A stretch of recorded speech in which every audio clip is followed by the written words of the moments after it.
Hi, this is Suzanne Williams with Essential Oils, Health Matters, and Living the Wholesome Life. And we are on week 7, day 3 of our positive, peaceful, positive affirmations that we are doing every day. I hope that you'll join us and like our channel on YouTube. Hope that you'll share what you're finding. If you're finding it benefits your life, I hope that you share it with others. Okay, so we are working through Dr. Susan Lawton's Positive Peaceful Growth Journey calendar. And so if you've been following us, you know that every single week there's an affirmation for the week, which this week is I am judgment free, and then there's an affirmation for the day. So going back to the affirmation of the week, we all need to judge things. Like, we all need to use our best judgment on what's the best thing to buy at the store? What is the best thing to do for our family? Right and wrong, truth and error, sin and something good to do, right? So I'm not telling you not to judge. Well, I'm not telling you anything. But I'm suggesting that we don't condemn. We definitely want to use our highest judgment. We want to refine our judgment, but we want to judge compassionately. We want to judge after we have as much of the facts as we can get, and we want to leave condemnation to God. So that is the affirmation that we're working on.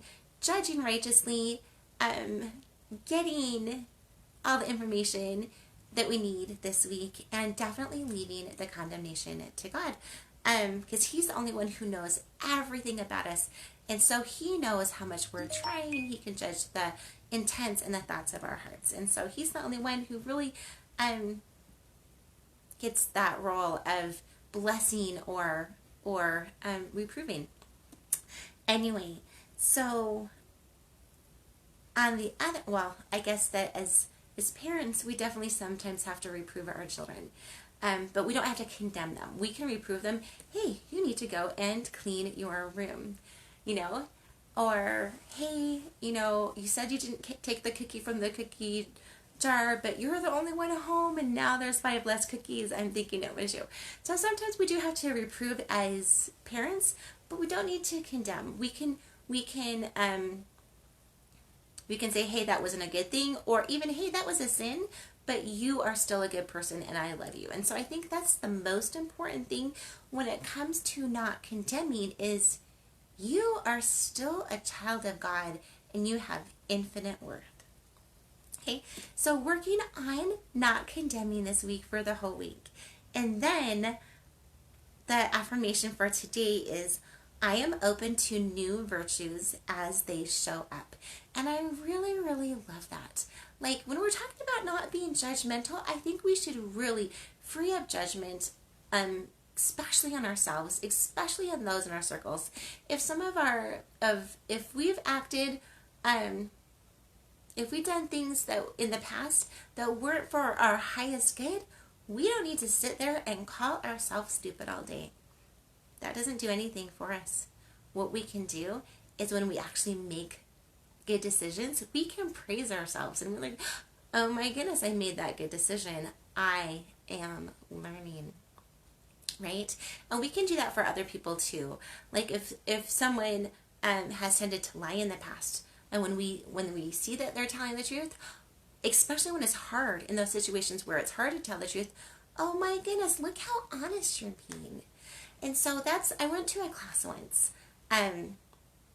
Actually, I don't know. I was at BYU education with one of my super good friends, but we were both going to the classes that we wanted to go to, and she went to a class that sounded amazing. And basically, she went to a class on a parenting class that talked about using virtue words with our children. And when we see them being patient, that we name the virtue. You are being so patient there. You are being so kind there. You are being so generous there. If as we use more virtue language in our words, it helps the children realize, oh, I am generous. I am am kind. I am patient. I am tidy, right? Anyway, if you don't know, or if you want a list of all the virtue words, I don't know that I definitely could name all the virtue words, but you can just Google list of virtue words. But also, William Bennett has written this book called The Book of Virtues. So if you want to read stories to yourself or to your children that talk about virtues, I highly recommend his book. I'll try to put it in the comments today. And there's some other virtue books that I have that kind of explains virtues and kind of gives so if you were going to be honest in this situation, what would you do? Or if you're going to be generous in this situation, what would you do? Anyway, I love those situational things that we can and the explore, or the books that we have out on virtues that can help us. So I don't know, maybe even as you're watching TV and you see someone do something really good, praise that out with with virtue language. Wow, that person was super courageous. Maybe it's a hero movie or something. That person was super courageous. Just using virtue languages in our vocabulary so that our children hear those words and we hear those words and we all want to develop those qualities. Because I do believe that we are all children of God, and if there's a virtue out there, God has it. And if there's a virtue out there, whether it's patience or kindness or being humble, God has it and He wants us to develop it. So the more we use virtue language in our life, the more we remind ourselves that we want to have those virtues. Okay, so again, the affirmation for today is, I am open to new virtues as they show up. Okay, now if you've been following us, you know that for the whole entire week on being judging righteously, we are, or whatever we're doing, whatever affirmation we're working on for the week, we always have a diffuser blend. And this week's diffuser blend is 2 drops of Melaleuca, which is the oil of energetic boundaries, 2 drops of Juniper Berry, which is the oil of the night or the unknown, and 2 drops of Douglas Fir, which is the oil of generational wisdom. And today is Thursday, and so we're going to be talking about the last of the one. We're going to be going into the emotional aspects of Douglas Fir and how it can support us emotionally. And then tomorrow on Friday, we always go through the physical aspects of each of those oils. So if you love essential oils and you're trying to learn what they do for you emotionally and physically, this is a super great broadcast to be listening to so that you get to know them kind of a little bit at a time and you get to experience them. Okay, so Douglas Fir.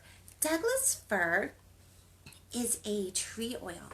And the thing you need to know about tree oils is all tree oils are super grounding, which means that if you suffer from anxiety or fears or stuff like that, tree oils are going to calm that down.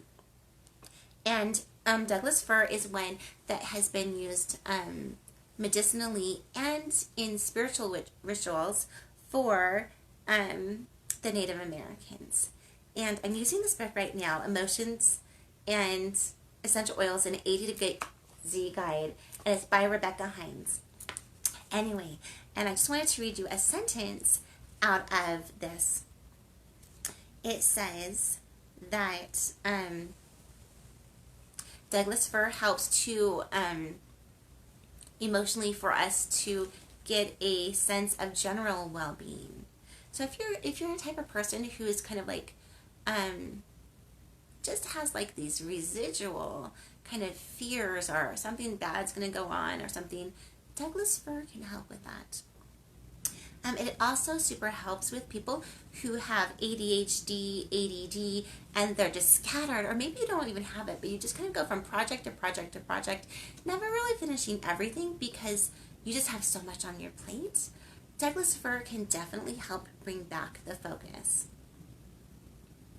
And they actually have affirmations for each of the oils in this book too, which I totally love. I just wanted to read you the affirmation that goes along with Douglas Fir.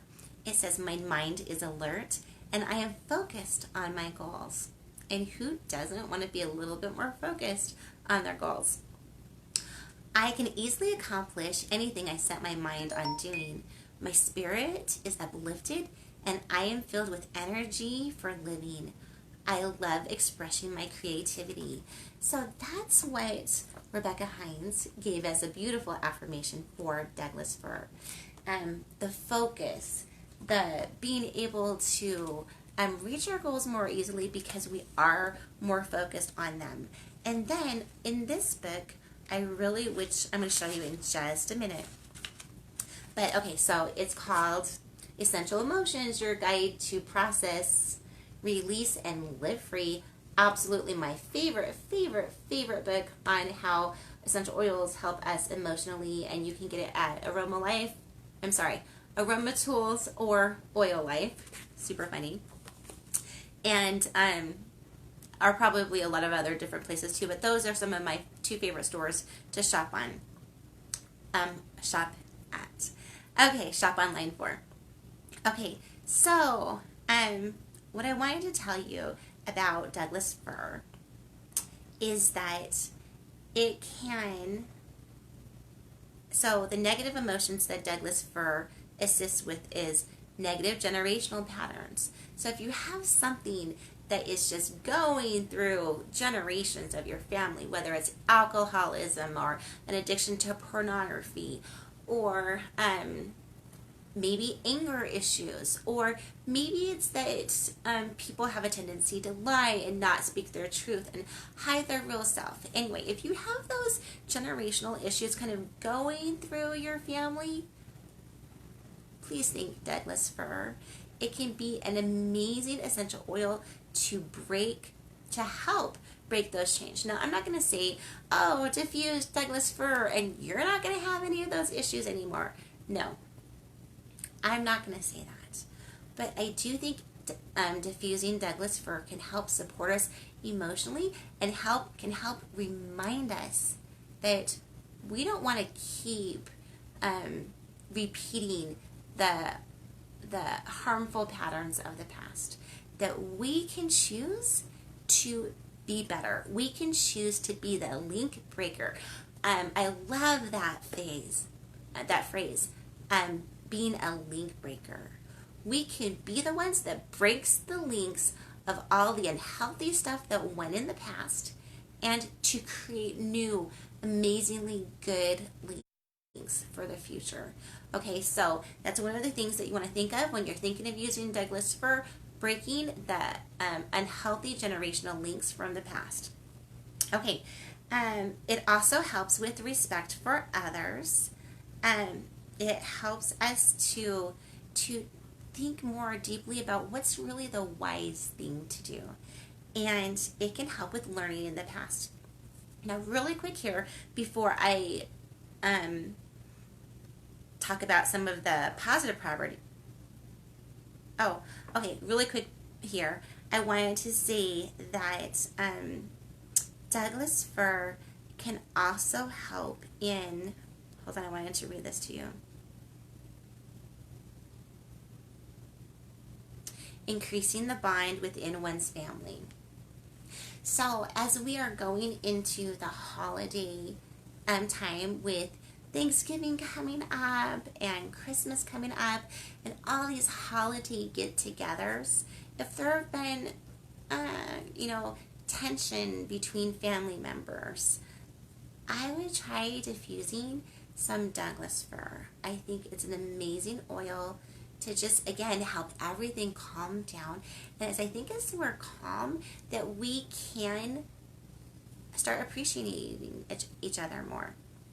Anyway, okay, so,